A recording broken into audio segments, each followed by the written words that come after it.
نزل القرآن على عبده ليكون للعالمين نذيرا أشهد أن لا إله إلا الله وحده لا شريك له وأشهد أن سيدنا ونبينا محمدا عبده ورسوله اللهم صل وسلم وبارك على سيدنا محمد وعلى آله وأصحابه أجمعين. Amma ba'd. Para bapak, para ibu dan saudara-saudara sekalian jamaah salat subuh Masjid Nurul Islam yang berbahagia, alhamdulillah, puji syukur kita panjatkan kepada Allah Subhanahu wa taala karena sampai detik ini kita semua berada dalam keadaan sehat walafiat sehingga dapat hadir di majelis yang mubarak ini dalam rangka untuk mengadakan kajian subuh. Bapak Ibu dan saudara-saudara sekalian, tinggal beberapa hari lagi Ramadan yang agung akan tiba. Insya Allah ya, besok Jumat yang akan datang, Jumat malam, insya Allah kita ya akan mengadakan sholat tarawih. Rupanya ya seluruh organisasi Islam di negeri ini sepakat ya bahwa awal bulan suci Ramadan insya Allah akan jatuh pada hari Jumat malam Sabtu itu ya. Nanti kalau hari rayanya bisa jadi beda, tapi yang jelas awal Ramadan itu sama insya Allah. Untuk itulah maka marilah kita sambut kedatangan bulan suci Ramadan dan ucapan marhaban ya Ramadan. Selamat datang wahai bulan suci Ramadan yang agung. Mudah-mudahan kita semua nanti dalam keadaan sehat walafiat baik lahir maupun batin sehingga dapat melaksanakan ibadah di bulan suci Ramadan itu dengan sebaik-baiknya dan puasa kita diterima oleh Allah Subhanahu wa taala. Bapak Ibu dan saudara-saudara sekalian yang berbahagia, kajian kita pada pagi hari ini tentu ada hal yang ada kaitannya dengan menyambut kedatangan bulan suci Ramadan. Sampai dikatakan dalam hadis man fariha bidukhuli Ramadan haramallahu jasadahu minan niran. Barang siapa yang gembira dengan kedatangan bulan suci Ramadan, maka Allah mengharamkan jasadnya orang-orang tersebut dari api neraka. Dan kita gembira itu, menyambut dengan gembira itu tentu saja tidak gembira sore seperti anak-anak kecil, tapi kita sambut bulan agung ini dengan segala aktivitas yang baik, yang indah, yang dapat lebih mendekatkan diri kita kepada Allah Subhanahu wa taala. Tentunya di samping persiapan lahir batin, tentunya kita juga persiapkan ilmunya. Kalau ilmunya itu kita punya, insya Allah itu akan lebih pas. Nilainya itu di hadapan Allah Subhanahu wa taala tinggi karena kita sertai dengan ilmu. Bapak Ibu dan saudara-saudara sekalian, pada pagi hari ini kita akan membahas bab wujubi shaumi Ramadan wa bayani fadli siyam wa ma yata'allaqu bih. Bab kewajiban ya puasa di bulan suci Ramadan dan wabayani fadli siyam dan penjelasan tentang keutamaan puasa wa ma yata'allaqu bih dan apa-apa yang berkaitan dengannya. Bapak Ibu dan saudara-saudara sekalian yang berbahagia, sebagaimana sudah sering saya katakan bahwa di dalam kajian kitab Riyadhus Shalihin ini mesti selalu berangkat dari Al-Quran sebagai sumber utama yang pertama, kemudian disusul dengan Al-Hadis sebagai sumber yang kedua. Bapak Ibu dan saudara-saudara sekalian, qala Allah Ta'ala, Allah Subhanahu wa taala berfirman dalam Al-Quran, a'udzubillahi minasyaitonir rajim, ya ayyuhalladzina amanu kutiba alaikumus syiyam kama kutiba alal ladzina min qablikum la'allakum tattaqun. Ya ayyuhalladzina amanu, wahai orang-orang yang beriman, Para ulama sepakat bahwa kalau ada ayat Al-Quran yang sejak awal mula sudah didahului dengan kalimat ya ayyuhalladzina amanu, wahai orang-orang yang beriman, itu berarti apa-apa yang ada di dalam ayat itu kalau tidak menunjukkan perintah yang berat, perintah yang penting, berarti menunjukkan larangan yang berat. Karena itulah makanya ya, yang bisa melaksanakan dengan sebaik-baiknya hanya orang yang beriman saja. Makanya orang-orang yang beriman yang kena hitopnya itu. Kutiba alaikumusiyam, diwajibkan atas engkau sekalian berpuasa. Kama kutiba alal ladzina min qablikum, sebagaimana yang telah diwajibkan pada orang-orang sebelum kamu, la'allakum tattaqun, agar kamu sekalian benar-benar menjadi orang yang bertakwa. Nah, Bapak Ibu dan saudara-saudara sekalian, lantas siapa orang-orang yang kena kewajiban berpuasa itu? Yang kena kewajiban berpuasa, itu kalau menurut ilmu fikih tentu yang pertama adalah orang Islam. Kafir gak kena kewajiban puasa itu. Ya, yang kena kewajiban puasa adalah orang Islam. Orang Islam yang bagaimana? Yang sudah balik, ya, yang sudah balik. Biasanya bagi laki-laki ditandai dengan mimpi basah. Kalau perempuan ya biasanya ditandai dengan menstruasi. Kalau sudah itu berarti dia sudah kena beban taklif, sudah kena kewajiban. Bagaimana dengan puasanya anak-anak kecil? Anak-anak kecil itu belum kena kewajiban puasa, tapi kita ya sebaiknya melatihnya, mengajaknya untuk berpuasa supaya nanti terbiasa melaksanakan itu. Begitu nanti menginjak dia sudah kena hitam untuk berpuasa, dia benar-benar sudah siap. Nah terus kalau puasanya anak kecil, siapa itu yang nanti yang dapat pahalanya? Yang dapat pahalanya itu bukan anaknya, tapi yang dapat adalah bapak dan ibu sebagai anak, sebagai orang tuanya. Ya, anak kecil yang belum balik itu kalau dia berbuat kebaikan, maka yang dapat itu orang tuanya. Tapi kalau dia berbuat keburukan, yang kena juga orang tuanya. Tapi begitu nanti dia sudah balik, dia sudah akan menanggung sendiri. Kalau berbuat kebaikan, dia juga dapat. Kalau berbuat keburukan, dia juga akan dapat dosanya. Itu kalau sudah balik. Tapi kalau belum, ya itu kita yang dapat pahalanya kalau dia berbuat puasa. Nah, Bapak Ibu dan saudara-saudara sekalian yang berbahagia. Kemudian yang ketiga siapa? Yang ketiga orang yang berakal, sehat, orang gila dan boleh. Tidak ada kewajiban untuk puasa. Dan poso dan pengertian itu. Ya. Kemudian yang keempat siapa? Ya, siapa yang keempat? Orang yang tidak kena udzur syar'i itu. Ya.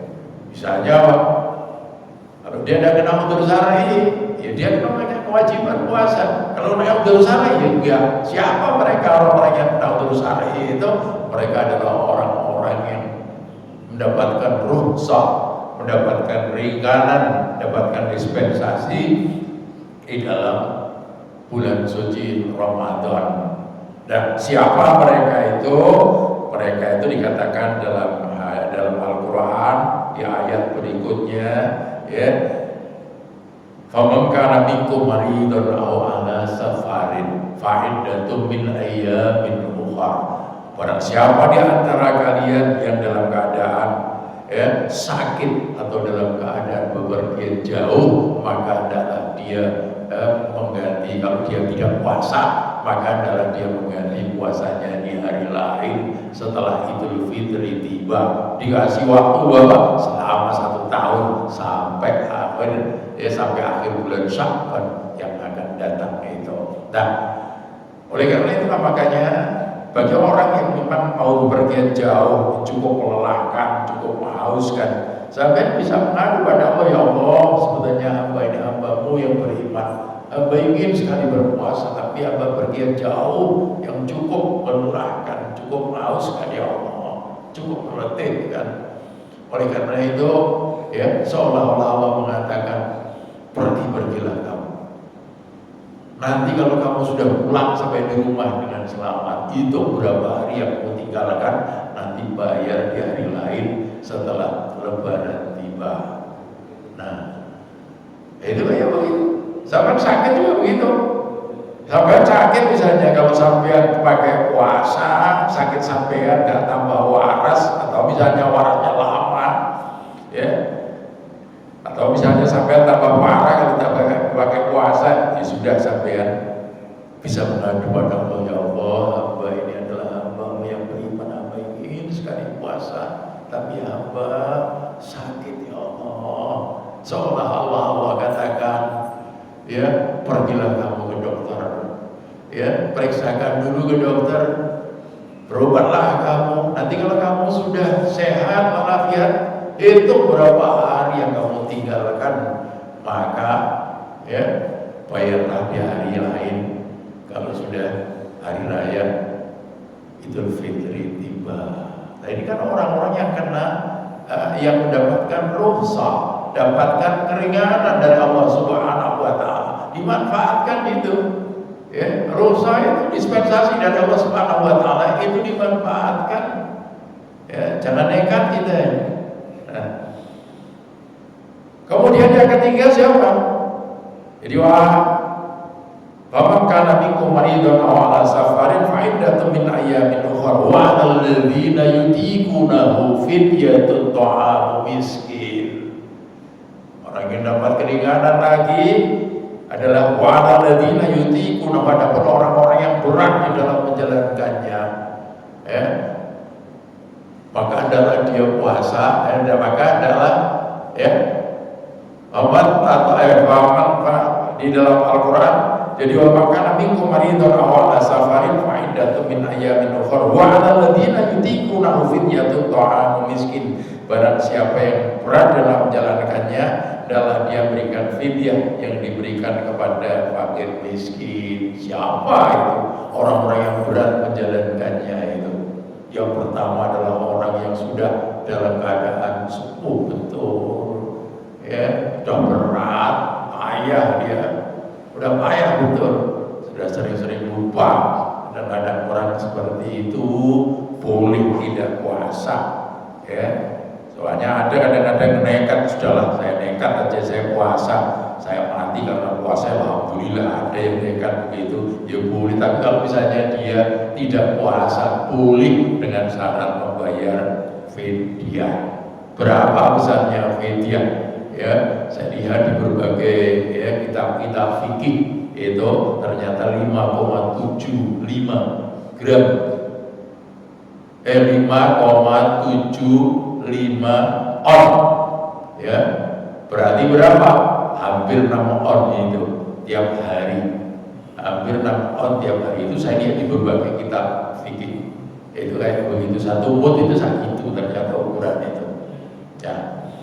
Tinggal kalikan saja berapa hari yang dia tidak puasa. Kalau 1 bulan nggak puasa misalnya, kebetulan itu orang tua sampai itu saja. Gimana Ustaz kalau misalnya ditambahi dengan buat lauk-lauknya, ya monggo, itu bagus.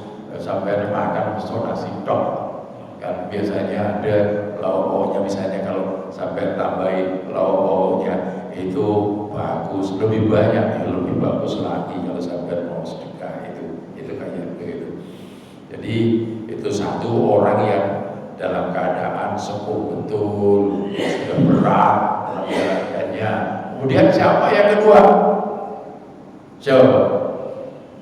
Berikutnya, siapa orang yang dalam keadaan tua betul? Siapa? Orang yang dalam keadaan kerja berat, bagai klasik kapal, dia kerja di pelabuhan, angkat barang, turunkan barang, ya, makan barang. Itu kan berarti memang kerjanya cuma di situ, tidak ada pekerjaan lain. Kalau dia tidak kerja di situ, ya nggak makan keluarganya. Orang seperti itu. Atau misalnya orang-orang yang kadang kerja di ya, tambang batu bara itu berat kan itu. Yang seperti itu juga boleh. Tapi kalau dia misalnya lagi istirahat, cuti misalnya, ya dia puasa, ya. Kemudian dia juga bisa membayar fidyah seperti tadi itu. Kemudian siapa lagi yang boleh tidak jalankan puasa? Orang yang dalam keadaan hamil atau menyusui, orang yang dalam keadaan hamil atau menyusui juga boleh tidak puasa. Ya, memang buat orang yang kuat imannya, dia akan nekat untuk menjalankan puasa. Saya pengalaman punya anak 4 itu, mulai dari anak yang pertama, anak kedua, anak ketiga, anak keempat. Setiap kali istri hamil itu saya amati betul. Ya, saya amati betul orang hamil itu biasanya kalau hamil ya, kalau kandungan itu sudah besar, sudah 6 bulan ke atas itu biasanya. Kalau masih pagi sampai jam 1 siang itu biasanya kan sudah ada gerakan, masih ada gerakan itu, gerakan di perutnya itu terasa. Misalnya sudah 7 bulan, 8 bulan, oh terasa sekali gerakannya. Tapi nanti kalau sudah di atas jam 1 siang, jam 2, jam 3, jam 4, jam 5, biasanya tenang sekali kandungan itu. Ya, tapi nanti begitu ibunya berbuka puasa, sudah mulai gerakannya luar biasa. Mungkin karena ibunya sudah makan dan minum sehingga gerakannya kuat lagi. Itu yang terjadi. Saya amati itu setiap istri hamil itu kayak begitu. Dan oleh karena itulah makanya saya punya perasaan wajar, makanya pantas kalau di dalam Islam itu wanita-wanita hamil diizinkan tidak berpuasa, tapi dengan syarat apa? Ayo, mau bayar fidyah atau mengkodok? Nah, ini yang terjadi ikhtilaf di antara para ulama fikih. Ya, sampai tahu yang namanya ulama fikih, yaitu Profesor Dr. Haji Saifullah Pramono SHMA, beliau guru besar di Sunan Ampel Surabaya. Dia termasuk dosen saya di Pasca Sarjana itu. Beliau mengatakan fikih itu gudangnya perbedaan. Bukan fikih namanya kalau tidak ada perbedaan. Itu kata beliau. Saya pernah sampai diskusi 2 jam, cuma bertiga dong, saya, istri, sama beliau. Itu ya memang dekat sekali, ya, dekat sekali. Itu beliau katakan fikih itu, ingat fikih itu gudangnya perbedaan, bukan fikih namanya kalau tidak ada perbedaan. Makanya masalah keringanan berbuka puasa pun ya buat orang hamil dan orang menyusui itu ya biasanya juga ada beda. Buat orang hamil ya, kalau misalnya dia takut akan kesehatannya anaknya yang ada dalam kandungannya nanti terganggu, itu kalau ya pendapatnya Ibnu Umar dan Ibnu Abbas, dua-duanya itu adalah sahabat Nabi yang ahli di bidang hadis. Beliau mengatakan cukup dengan fidyah, ya cukup dengan fidyah. Tapi kalau Imam Syafi'i ya, kalau ada orang yang takut karena dirinya sendiri dan takut akan kesehatan anaknya, itu dia juga qadha dan juga membayar fidyah. Nah, di sini timbul perbedaan kan di antara para ulama. Maka kok bisa begitu? Ya bisa, namanya dasarnya sama, tapi dalam memahami ayat Al-Quran, memahami hadis, itu yang namanya otak manusia kan beda-beda, ya beda-beda. Makanya jangan heran kalau sampai waktu ya nanti seperti ulama-ulama di negeri ini, misalnya dalam menentukan bulan suci Ramadan, awal bulan Ramadan, awal hari raya, mereka kok berbeda pendapat, apa nggak bisa itu disatukan? Itu pernah di zaman Pak Yusuf Kala menjadi wakil presiden pada saat itu, ya tokohnya NU dan tokohnya Muhammadiyah sama-sama dipanggil, dua-duanya Pak Kiai Haji Hasyim Muzadi, alumni dari Gontor, jadi ketua umum PBNU. Pada saat itu juga Pak Profesor Din Samsudin sebagai tokohnya Muhammadiyah, Pimpinan Muhammadiyah, itu juga sama-sama dari Gontor. Ya dipanggil dua-duanya oleh Pak Yusuf Kala. Ya gimana ini? Nomor lain Muhammadiyah itu terjadi perbedaan pendapat itu di antara para ulama-ulamanya. Apa enggak bisa? Ya, yang satu itu naik, yang satu itu mundur katanya. Itu cerita daripada Pak Kiai Haji Hasyim Muzadi. Pada saat itu ya, yang NU memberikan batasan minimal ya bulan itu dengan ketinggian 2 derajat minimal baru bisa dilihat. Tapi kalau Muhammadiyah kan tidak begitu. Pokoknya menurut perhitungannya itu sudah muncul ya walaupun 1 derajat pun itu jadi. Katanya Pak Yusuf, apakah bisa yang satu naik, yang satu turun? Misalnya yang satu Muhammadiyah naik sedikit, yang itu turun sedikit. Wah, kalau itu seperti jual beli mobil aja nggak bisa. Sampai kapan itu? Ya terjadi perbedaan begitu. Itu nggak apa-apa. Yang penting saling menghormati antara satu dengan yang lain. Tidak ada masalah. Itu yang terjadi seperti itu. Baik dalam persoalan Idul Fitri maupun persoalan menentukan awal Ramadan. Jadi baik menentukan awal Idul Fitri maupun awal Ramadan. Jadi begitu itu biasa, ya biasa. Keduanya guyon, keduanya rukun, ya ulama-ulamanya juga sama. Ya, oleh karena itulah maka jangan sampai terjadi perbedaan. Di Indonesia itu rupanya sudah asik. Perbedaan-perbedaan itu ya, justru menimbulkan rahmat yang luar biasa. Ya, itu kalau disikapi dengan benar. Ya, oleh karena itulah makanya ya kita sebagai orang yang ada di bawah kita pasrah saja nanti kepada majelis ulama, kepada departemen agama, biasanya kepada pemerintah kita ini masjid sini biasanya ikut pemerintah, masjid tempat saya juga ikut pemerintah.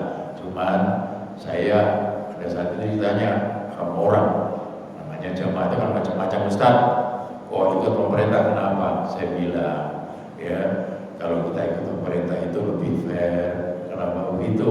Karena ya majelis ulama maupun di departemen agama itu ya pengurusnya itu banyak dari kalangan-kalangan organisasi Islam, yang dari NU banyak, yang dari Muhammadiyah banyak, dari Al-Irsyad juga ada, dari Persatuan Tarbiyah Islamiyah juga ada, dari Al-Khairiyah juga ada.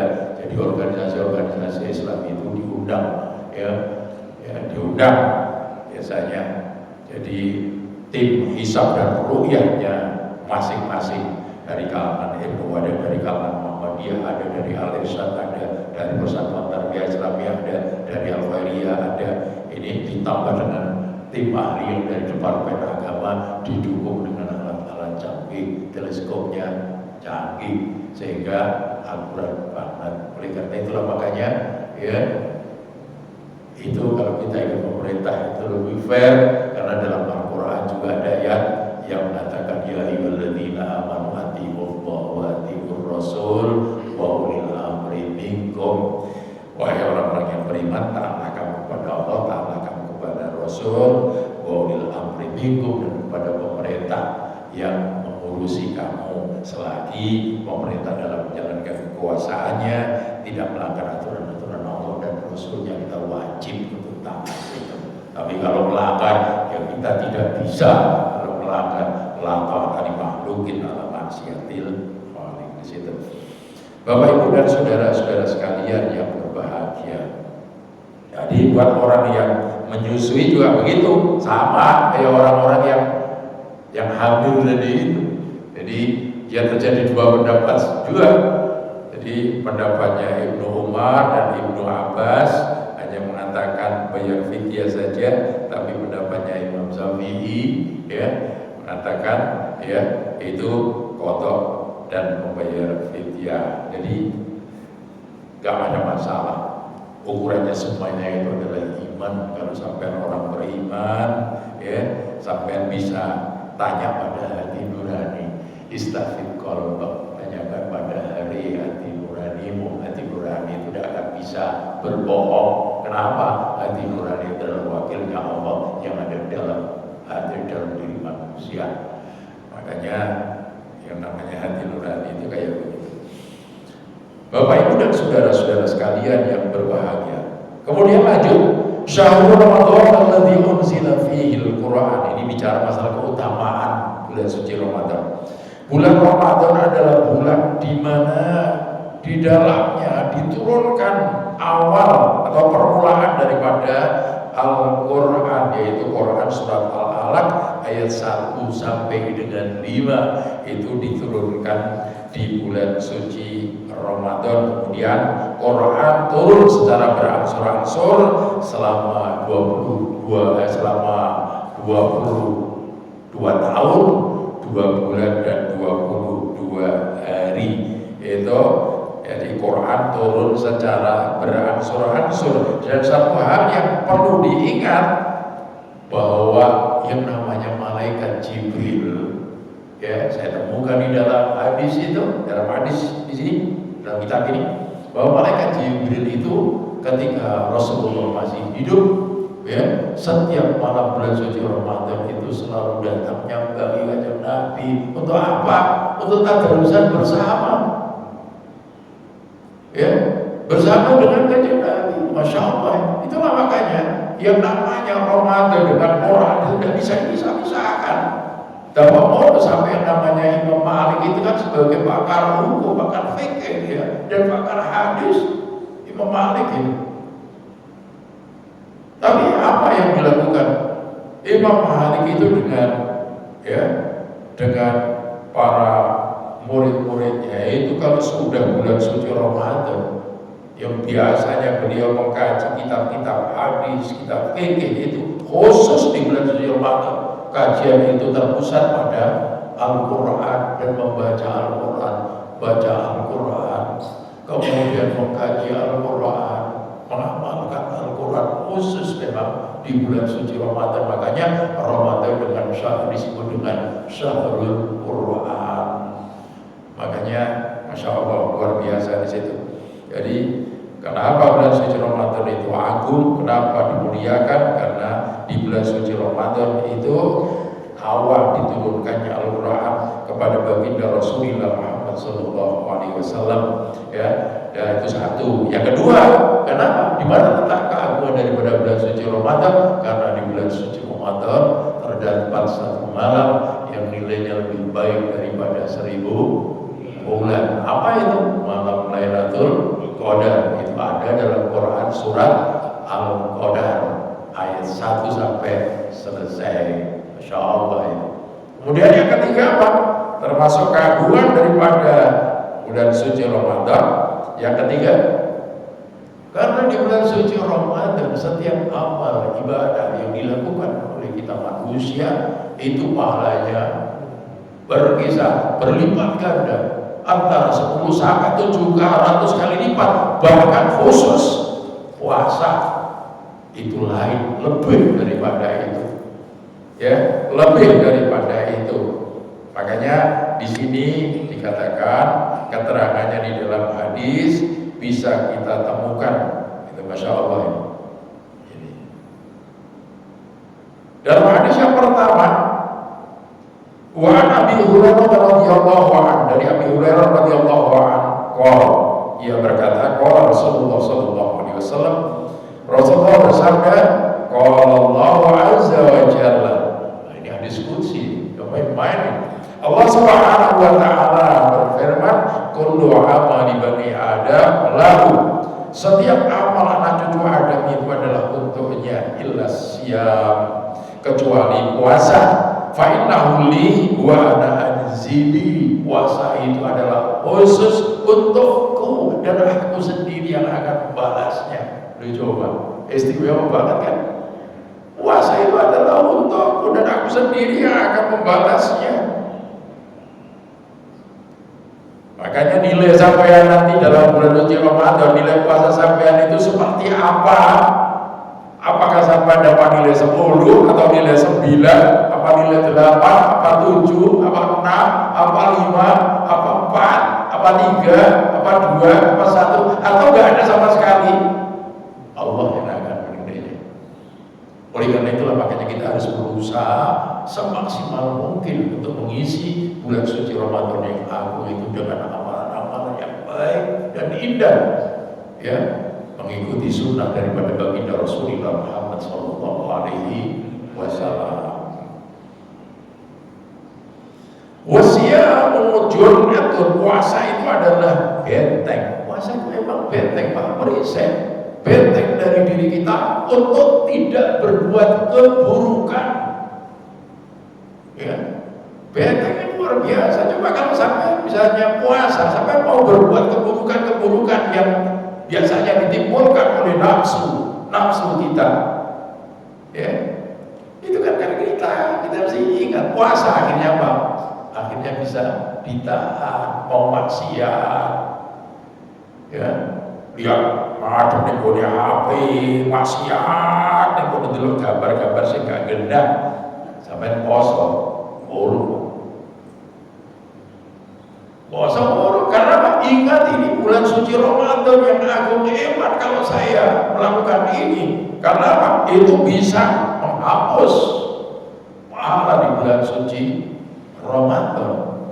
Misalnya puasa sampai mau merasani orang, misalnya teh sampai kurang boleh. Pikir-pikir, kalau sampai orang yang ngerti itu pikir-pikir sama. Percuma saya puasa, gak makan, gak minum, gak kumpul suami istri, tapi saya merasani orang teh sampai kurang boleh, mulai pagi sampai sore. Karena apa? Karena puasa akhirnya kita bisa menahan diri. Mau marah misalnya, sampai ingat puasa, astagfirullah, akhirnya gak jadi marah. Karena memang puasa itu sendiri kan akhirnya menahan diri dalam segala hal. Memang kita itu perlu menahan diri. Kalau kita gak bisa menahan diri, rusak kita, rusak. Segalanya kita perlu menahan diri.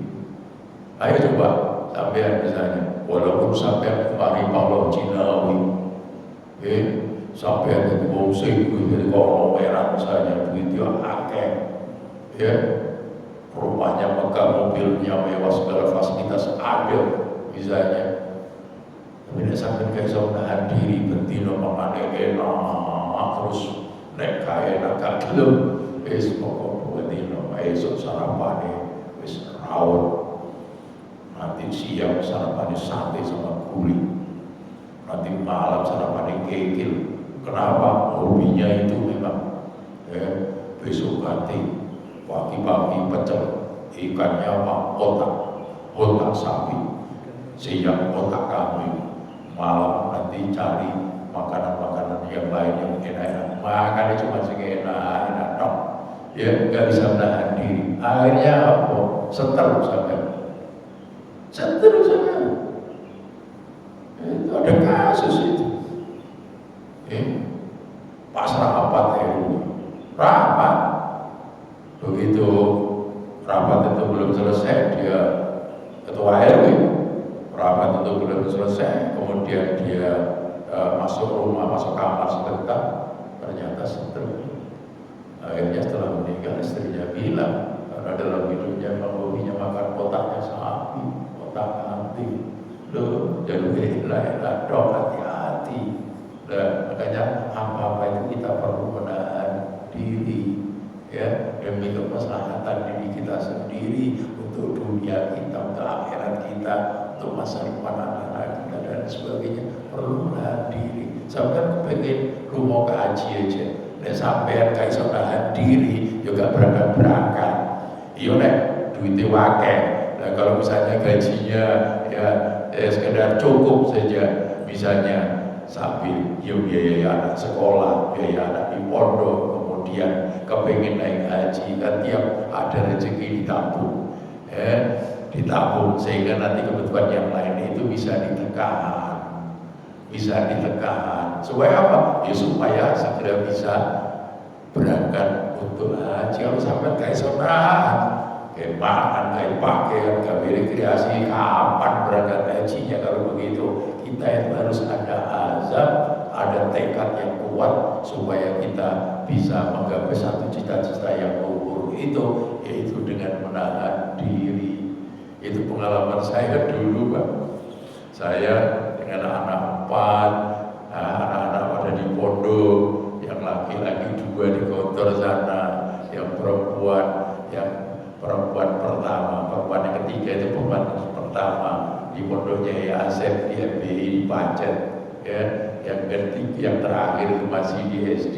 Itu anak saya protes kadang-kadang, itu mesti ayah dan ibu itu karena kepengen naik segera pengen naik haji, kita ini kalau kepengen apa-apa itu disuruh nahan diri ya. Tapi begitu selesai haji ditagih, ya ibunya ditagih. Sekarang kan haji sekarang sudah perlu ditahan lagi ya, tapi ya tidak boleh los. Kamu pengen apa sih sekarang? Baru begitu.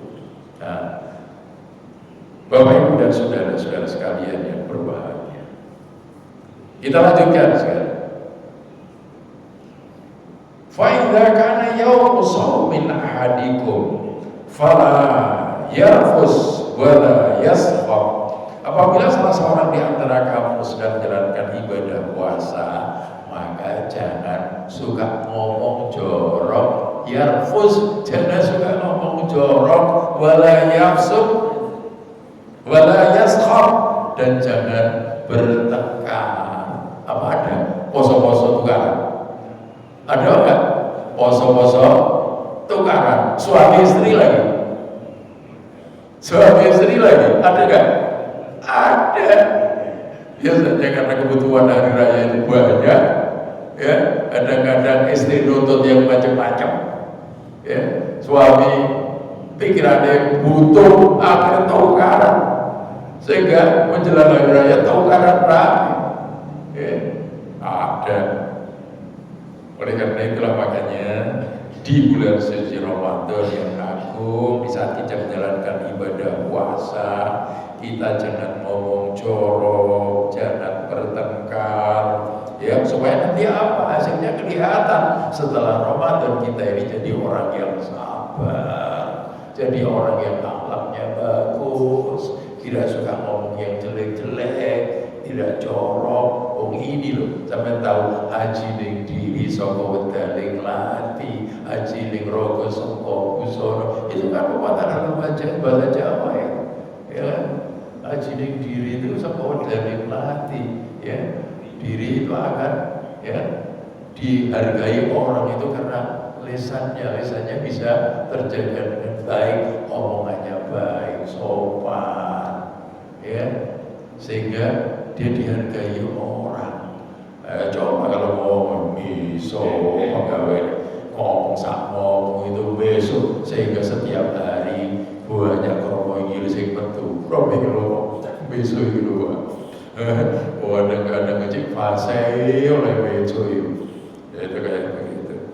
Nah, Bapak Ibu dan saudara-saudara sekalian, fa'in sahabahu ahadun awqatalahu falayakul inni shaimun. Apabila ada orang yang melecehkan salah seorang di antara kamu atau mengajak bertengkar, falyakul, maka adalah dia mengatakan inni shaimun, ya, maaf saya sedang berpuasa. Walladhi nafsu Muhammadin biyadihi al-khulufu fa bis-shaimi atyabu 'indallahi min rihil misik.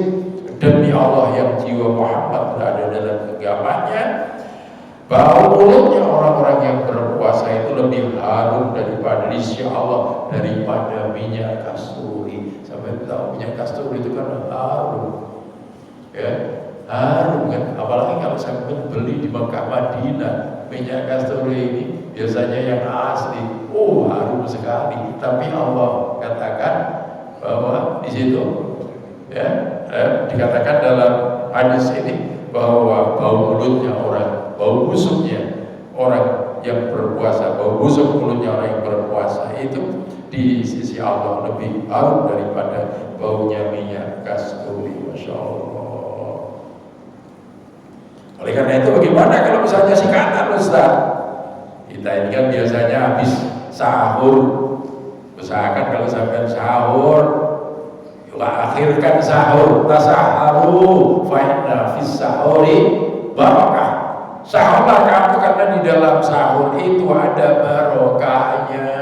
Nah, sampean biasanya puasa sunnah gak tahu sahur, misalnya, puasa Ramadan sampai usahakan sahur, karena itu tuntunan daripada Nabi. Sampai kuat ya, karena itu tuntunan daripada baginda Rasul. Tapi ingat, yang bagus sahur itu adalah dengan mengakhirkan. Gimana Tuhan? Akhir sahur itu apakah 5 menit sebelum adzan subuh misalnya? Enggak. Mengakhirkan sahur itu kata Nabi, kalau sampai baca Quran itu ibaratnya ada 50 ayat. Itu sudah termasuk mengakhirkan sahur. Jadi ojo mepet-mepet ya, ojo mepet-mepet, dan jangan usahakan ya itu yang bagus. Itu kalau Nabi ditanya perkiraan itu 50 ayat kalau kita baca Al-Quran itu sudah termasuk akhir.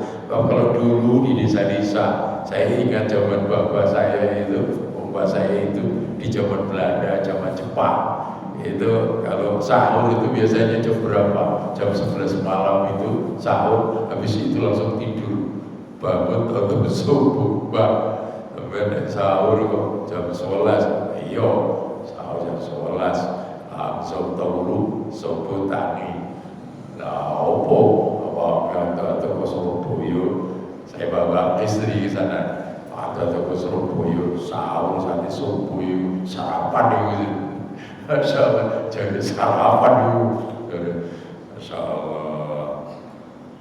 Dan terus hadis lissaimi farhatani yafrahuhuma. Jadi bagi orang yang berpuasa itu punya 2 kegembiraan yang bakal dialaminya. Idza aftara fariha, apabila dia berbuka puasa dia gembira karena puasanya. Sampai biasanya hati buka kumpul di masjid ya, seneng banget. Sepertinya makanan yang tersedia itu enak semua, sampai air putih pun itu loh. Rasanya kalau kita sedang puasa itu rasanya itu nikmat. Alhamdulillah, air putih saja kok nikmat. Ya jangan bilang begitu, sampai nih ada air putih mati kan dia sampai. 72% dari tubuh manusia itu terbuat dari air. Kalau banyak putih mati sampai. Tidak ada air kiamat jam dulu ya kan, karena tidak ada kehidupan, bapak mati. Makanya kita jangan meremehkan air. Nah makanya baru ya, jadi sampean kegembiraan yang pertama ketika sampean buka puasa, dan kegembiraan yang kedua wa farhatani inda liqa'i rabbi, dan kegembiraan yang kedua adalah ketika ketemu sama Allah Subhanahu wa ta'ala. Masya Allah. Jadi wa idza laqiya rabbahu fariha bisawmihi, dan ketika dia bertemu dengan Tuhannya dia gembira karena puasanya. Yang kedua. Kemudian berikutnya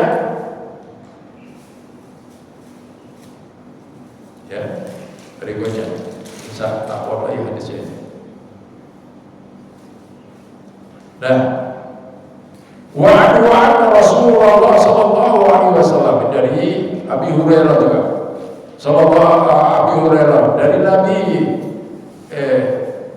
dari Abi Hurairah radhiyallahu anhu bahwa Rasulullah sallallahu alaihi wasallam bersabda, man anfaqa zawjaini fi sabilillah, barang siapa yang infakkan hartanya di jalan Allah, nudiya min abwabil jannah, dia akan dipanggil dari pintu-pintu surga. Ya Abdallah, wahai hamba Allah, hadza khair, yang ini lebih baik.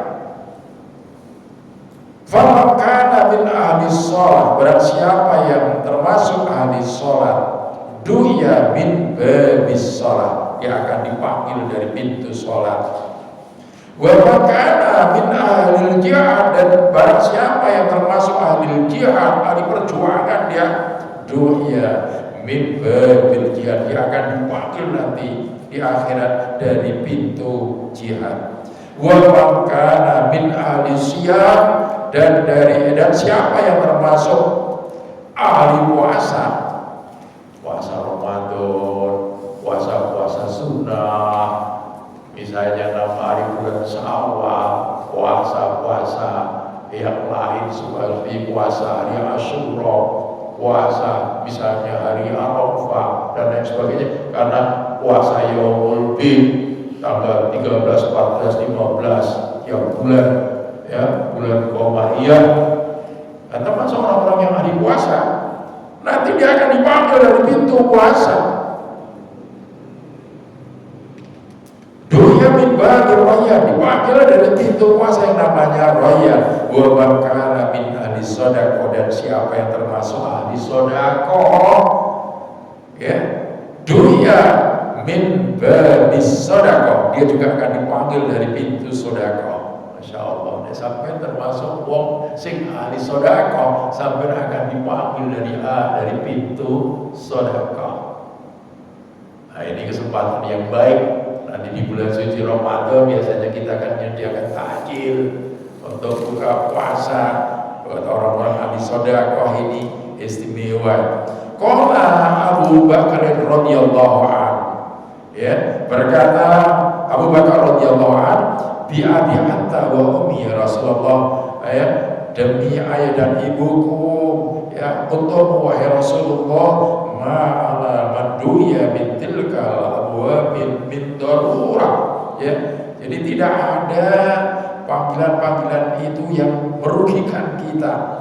Fahal yud'a ahadun min tilkal abwabi kulliha, maka apakah ada nanti salah seorang di antara kalian nanti yang akan dipanggil dari semua pintu? Nah, ini Abu Bakar tanyanya, apakah ada di antara kita nanti yang akan dipanggil dari semua pintu? Panggil dari pintu sholat, panggil dari pintu puasa, dipanggil dari pintu sedekah, dipanggil dari pintu jihad, ya. Nah, apa katanya Nabi? Di sini Nabi mengatakan, nah, wa arju an yakuna minhum, ada, iya, nanti ada orang yang dipanggil dari semua pintu akan memanggil dia. Dan saya berharap bahwa kau adalah termasuk salah seorang di antara mereka, Masya Allah, senang Abu Bakar. Saya berharap kalian adalah termasuk salah seorang di antara mereka yang dipanggil oleh semua pintu surga, Masya Allah. Lah uniknya di sini,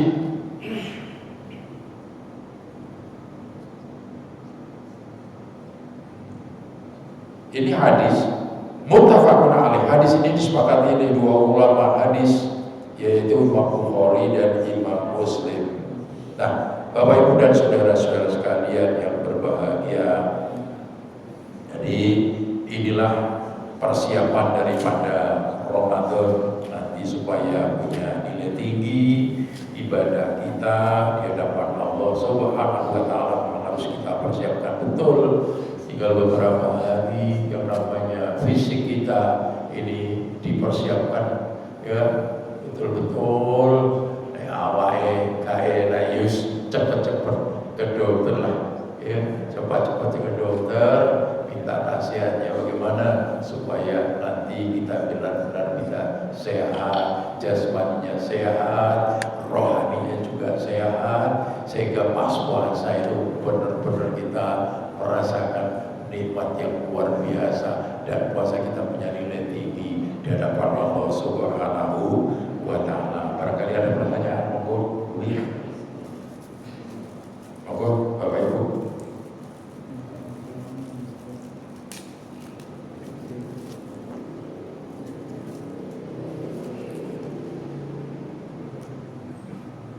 Ada pertanyaan?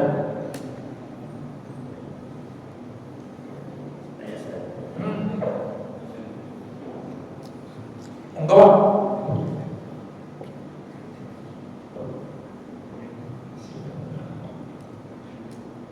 Puasa itu untuk Allah dan Allah yang mengatakan. Puasa itu untuk Allah. Ya. Dan Allah yang akan membalaskan.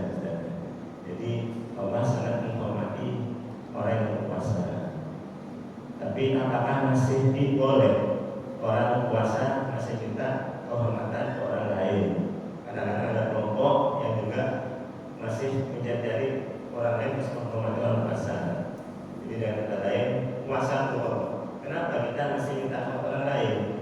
Yang sering terjadi di bulan puasa adalah orang menghormati orang jualan. Agak jauh Pak, suaranya agak jauh. Ya. Jadi ada orang yang berpuasa, tapi dia masih minta orang lain menghormati. Untuk? Ya karena puasa itu. Untuk menghormati, hormatilah orang yang berpuasa gitu. Ya. Nah, karena boleh kita bilang hormati orang puasa, sehingga apa yang terjadi mempengaruhi orang jualan. Apa itu boleh? Kalau dia berpuasa, ya sudah berpuasa total, tidak mengurus orang lain. Karena puasa itu pribadi khusus untuk Allah. Jadi jangan minta kehormatan orang lain. Gimana kalau Ustaz? Iya, jadi kita sebagai Muslim, kita yang sedang menjalankan puasa, kita juga toleran terhadap orang lain. Karena apa? Di negeri ini tidak hanya Muslim saja, tapi juga ada orang-orang Muslim, orang Kristen, Katolik, orang Hindu, orang Buddha, orang Konghucu, orang aliran kepercayaan, juga termasuk ada orang-orang yang kebetulan ya jualan dan lain sebagainya. Kalau nyambut gawinya misalnya hanya itu, kalau misalnya dia jualan, kalau dia nggak jualan, ya keluarganya nanti soro nggak makan misalnya, ya dia tetap jualan saja. Hormat orang puasa sampai gak usah begitulah. Kita ini nanti akhirnya orang lain juga akan menghormati kita karena kita toleran dengan kita. Cuman bagi orang yang jualan kebetulan berupa makanan, ya ditutup itu dengan harapan mistik bimbing lah. Karena apa? Karena kadang-kadang yang namanya orang itu masih tingkatannya masih seperti itu, lihat makanan di waktu masih kepencar dan lain sebagainya. Dan buat orang-orang yang sudah terbiasa puasa, jangankan makanan yang ada di jalan, yang ada di rumah yang enak-enak, dia juga ada tertarik. Karena apa? Kita sudah berniat kuat untuk puasa. Kalau kita puasanya itu karena Allah Subhanahu wa Ta'ala, ya kita nggak usah minta pada orang lain, hormatilah orang yang berpuasa dan sebagainya. Itu kan sebetulnya ya dari orang-orang yang kadang-kadang anak muda, kadang-kadang orang yang kurang paham lagi, poso betulan dan lain sebagainya. Itu kan namanya nggak menghormati orang puasa. Ya sebetulnya kalau kita sendiri yang tingkatannya sudah, imannya sudah bagus, sudah puasa saja, kita hanya butuh penghormatan dari Allah Subhanahu wa Ta'ala. Nanti kalau Allah menghormati kita, saya yakin Allah akan perintahkan pada hatinya orang itu supaya mereka juga akan menghormati kita sebagai Muslim untuk berpuasa sukan-sukan sendiri. Ya, makanya itulah puasa itu kayak begitu. Jadi semuanya itu kembali pada diri kita masing-masing. Kalau kita ini termasuk yang kualitas puasanya sudah tinggi, itu biasanya kayak begitu. Tapi kalau masih sekedar kadang-kadang ngomongnya sing akeh, woi poso, nanti poso sampai nih kadang-kadang menyakiti orang tambahan. Padahal puasanya dia hanya sekedar tidak makan, tidak minum, tapi rasanya orang pacet. Kadang-kadang ngamuk pacet, kadang-kadang tidak ada bedanya.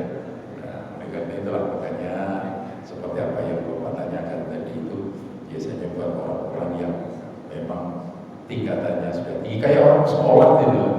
Orang sholat itu kan orang sholat itu kan ada yang menganggap sholat sebagai beban berat banget, ada yang menganggap sholat sebagai kewajiban lebih tinggi. Biasanya kita sudah menjalankan sholat Isya, tinggal tidurnya. Rasanya kalau kewajiban sudah dilaksanakan, sudah.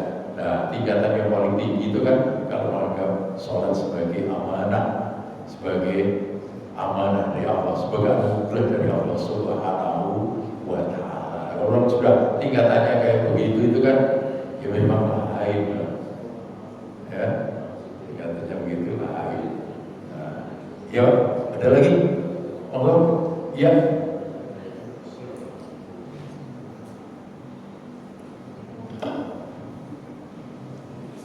Assalamualaikum warahmatullahi wabarakatuh. Waalaikumsalam warahmatullahi wabarakatuh. Yang diberikan tadi insya Allah mungkin bisa.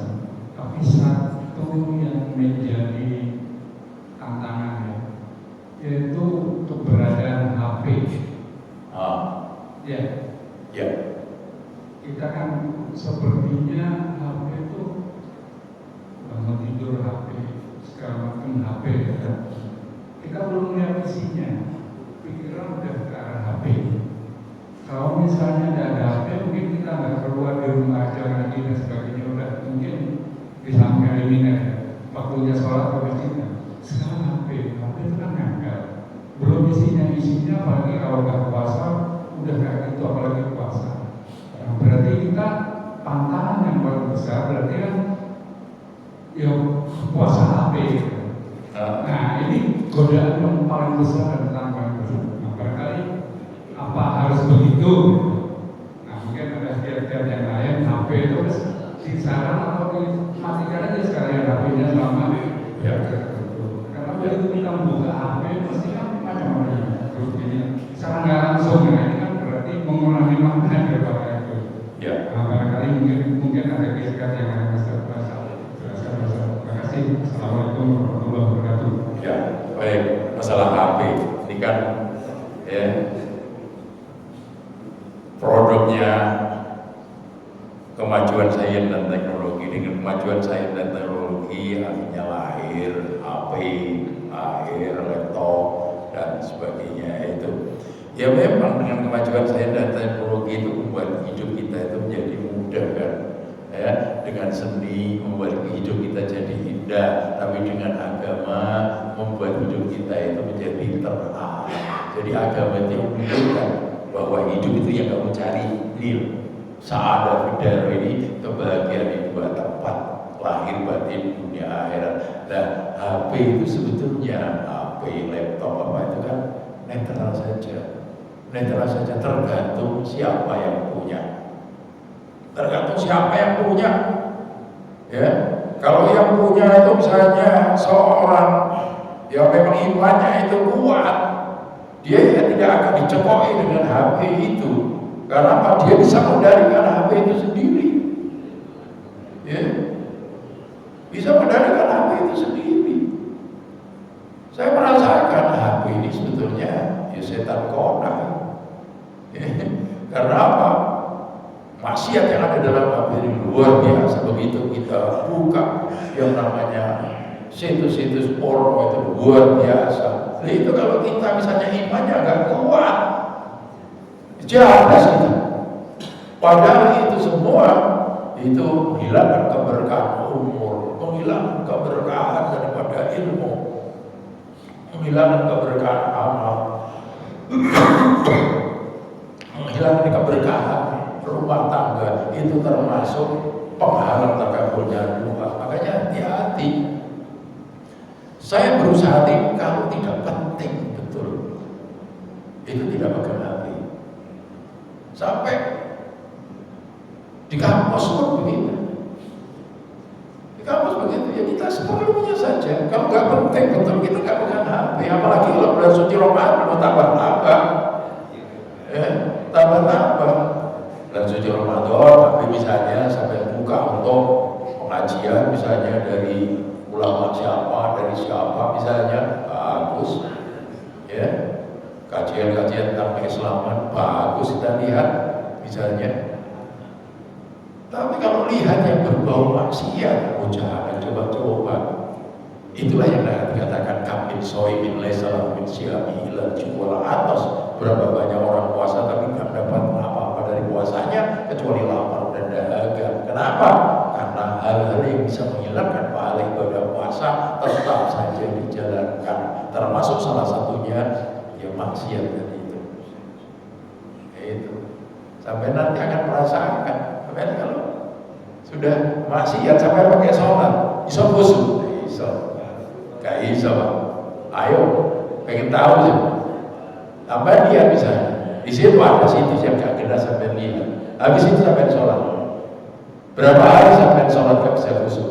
Subuh Pak. Karena saraf otak kita sudah kena kemasukan virus ya. Virus-virus maksiat di sini. Wah, sampai lihat sikap benda gitu aja sampai sholat. Berapa hari sampai sholat gak bisa khusyuk? 40 hari sampai sholat. Hilang kehusukannya. Hampir sama sekali ibadah. Nah, apalagi bulan suci Ramadan. Sampai misalnya kalau nggak bisa menghindarkan diri dari itu, sampai poso ilalar gawe gitu kan. Ya, oleh karena itulah makanya apalagi kita ini semakin hari semakin tua, usia kita semakin lanjut, kita kesempatan kita untuk hidup semakin berkurang, kita semakin dekat lagi kembali kepada Allah Subhanahu wa taala. Makanya kita harus benar-benar waspada, ya, jangan sampai hal-hal yang seperti itu nanti membuat kita su'ul khotimah. Pas lagi maksiat, ternyata Israel sudah datang untuk mencabut kita. Pas maksiat, apa gak khusus, apa gak su'ul khotimah? Apa gak su'ul khotimah? Coba, makanya itulah yang kita hati-hati. Pas baca Quran, ternyata Israel datang untuk mencabut nyawa. Kayak temwari imam yang ada, Qori yang ada di Aceh, waktu peringatan Maulid Nabi. Pas baca Al-Quran, itu dipanggil. Ada yang pas sujud, panggil. Ada jemaah haji yang lagi, ada jemaah yang umroh. Itu pas ada di sekitar Ka'bah, sholat di sekitar Ka'bah, dipanggil oleh Allah kepada sujud. Nah, pas berbuat kebaikan, kita dipanggil oleh Allah sehingga kita husnul khotimah. Nah, orang pas maksiat dipanggil, ya Allah. Makanya hati-hati. Makanya di bulan suci Ramadan itu dibuka pintu-pintu kebaikan, ya, ditutup pintu-pintu keburukan. Setan-setan dibelenggu itu, ya maksudnya seperti itu, bahwa makanya di bulan suci Ramadan itu kita mestinya harus berusaha untuk berbuat yang terbaik. Saya kira ini yang perlu saya sampaikan, ya. Saya kira cukup ya Pak ya. Ya, assalamualaikum warahmatullahi wabarakatuh.